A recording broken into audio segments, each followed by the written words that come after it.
Harga minyak dunia jenis West Texas Intermediate tembus $89 per barel. Padahal bulan lalu saudara, angkanya masih di kisaran $79 per barel. Bagaimana pengaruhnya terutama ke harga BBM di Indonesia? Kita akan berbincang pagi ini bersama Kepala Ekonom Bahana Sekuritas Satria Sambiantoro. Satria, selamat pagi. Selamat pagi, Riri. Jadi kenapa sekarang minyak harganya mahal banget, Satria? Iya, karena memang ada kombinasi dari supply yang sedang ketat dan demand yang sedang tinggi. Karena kita tahu sekarang itu perekonomian global tumbuh dengan sangat cepat. Gitu. Jadi dan orang itu mobilitasnya mulai meningkat. Jadi kita lihat di Tiongkok, di Amerika Serikat, di Eropa itu bank sentralnya harus menaikkan suku bunga. Kenapa? Karena ekonominya tumbuh terlalu cepat. Yang ini membutuhkan minyak. Gitu loh. Itu dari sisi yang demand dan dari sisi yang supply itu memang juga koalisi OPEC itu Saudi Arabia dan Rusia sedang berusaha memotong harga minyak, memotong produksi minyak untuk menstabilkan harga.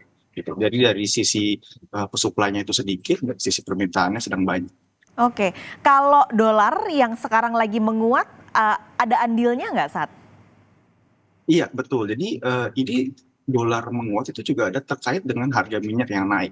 Gitu. Jadi kalau misalnya harga minyaknya naik, itu kan berarti inflasi di negara-negara maju, termasuk di Indonesia juga, itu juga akan naik. Nah, kalau inflasinya akan naik, berarti bank sentral di seluruh dunia harus menaikkan suku bunga, terutama di Amerika Serikat.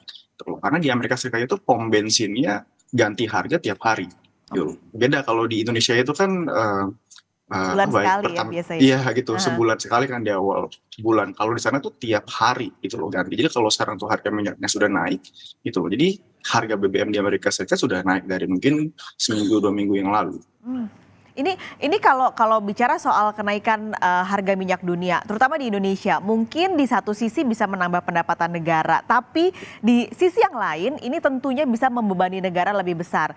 Bagaimana APBN memitigasi defisit akibat harga minyak yang bergejolak ini? Betul. Jadi memang kami di Bahan Sekuritas sudah melakukan exercise ya. Kami melakukan kalkulasi dan modeling. Yang Pak Kalis bilang itu benar. Jadi kalau Indonesia itu membutuhkan harga minyak yang tidak terlalu tinggi tapi tidak terlalu rendah. Gitu. Jadi mesti benar harga minyaknya. Kenapa? Karena kita juga ada pendapatan negara yang misalnya pendapatan non pajak kita dari sektor migas itu besar.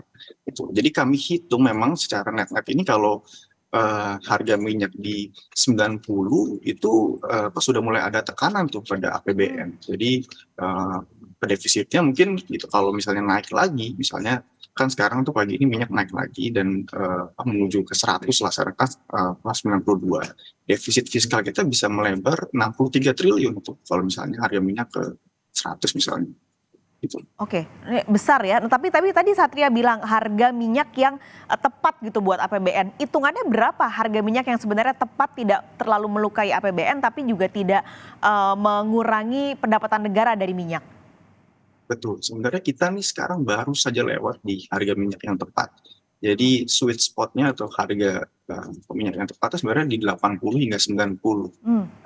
Jadi 80-90 itu APBN kita bisa relatif aman lah. Kalau misalnya tembus ke 100 misalnya ya, gitu loh. Kami sudah kalkulasi nih kalau di level yang sekarang berarti pendapatan negara akan bertambah 35 triliun. Tapi belanja negara bertambahnya 98 triliun karena ada subsidi kompensasi ke Pertamina, PLN dan lain-lain. Jadi memang ini ada tambahan 35, tapi kalau ke 100 tambahannya 98, kita defisit sekitar 60 triliun sendiri. Jadi sebenarnya lebih rugi ya karena beban APBN-nya jadi lebih besar gitu 90 triliun. Ya, saya bisa bilang ini kita udah masuk zona yang udah lampu kuning nih. Gitu loh. Kalau yang sebelumnya 80, 90 harga minyak itu masih di lampu hijau, masih aman, kita pendapatan negaranya juga aman. Tapi kalau udah lewat dari 90, udah mulai lampu kuning dan udah mulai oranye ke merah ini dari sisi APBN. Ini salah satu yang Satria hitung adalah ini nggak potensi perpindahan orang karena sekarang RON 92 ke atasnya makin mahal, akhirnya udahlah saya pindah aja ke Pertalite gitu. Itu salah satu yang membuat subsidi juga jebol nggak? Ya, jadi kami juga sudah menghitung fair value-nya dari Pertalite ya. Jadi memang kan pemerintah itu sekarang Pertalite masuk dalam kategori yang BBM yang disubsidi, yang ada penugasan dari pemerintah. Jadi memang khawatirnya itu kan seperti ini. Kalau misalnya Pertamax naik terus nih kan, karena Pertamax itu harganya diganti tiap bulan. Mhm. Tapi Pertalite-nya itu tetap, karena ini kan subsidi. Jadi orang bisa shifting, jangan-jangan yang tadinya konsumsinya itu Pertamax gitu, karena Pertamax sekarang mungkin nanti 14.000, 15.000, dia beli Pertalite aja deh. Tuh, kalau bedanya bisa 30-40% lebih. Tapi saya sih cukup optimis ya. Sepertinya kontrol dari konsumsi yang sudah dilakukan pemerintah, Kementerian SDM, Pertamina itu cukup efektif. Jadi kalau saya ke daerah gitu, pas saya mudik terakhir ke Sumatera udah nggak bisa beli lagi tuh Pertalite. Kalau nggak pakai aplikasi. Jadi mungkin bisa ada kontrol dari sisi APBN dari situ ya. Oke, yang tidak akan terlalu menambah beban berarti nanti meskipun harga Pertamaxnya terus menaik gitu. Ini kalau ngomongin lagi soal harga minyak, saya mau sambungkan ke lifting yang targetnya ada potensi tidak tercapai. Nah, apakah yang akan terjadi, Satria? Kalau harga minyaknya naik terus tapi target liftingnya nggak tercapai? Iya, betul. Jadi ini ada dampaknya bisa ke nilai tukar rupiah terutama ya. Gitu.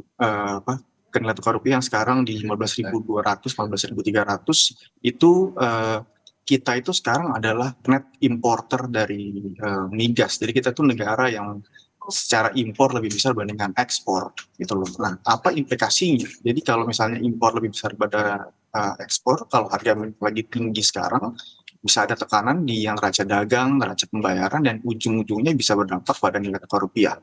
Memang asumsi lifting minyak yang ditetapkan pemerintah itu sudah konservatif, 600.000, 650.000. Uh, penurunannya tidak dramatis, tapi saya bisa bilang ini itu kalau harga minyak itu ke atas 95 bisa ada pelebaran pada neraca dagang yang bisa berimplikasi pada uh, nilai, nilai tukar rupiah, bisa ada tekanan.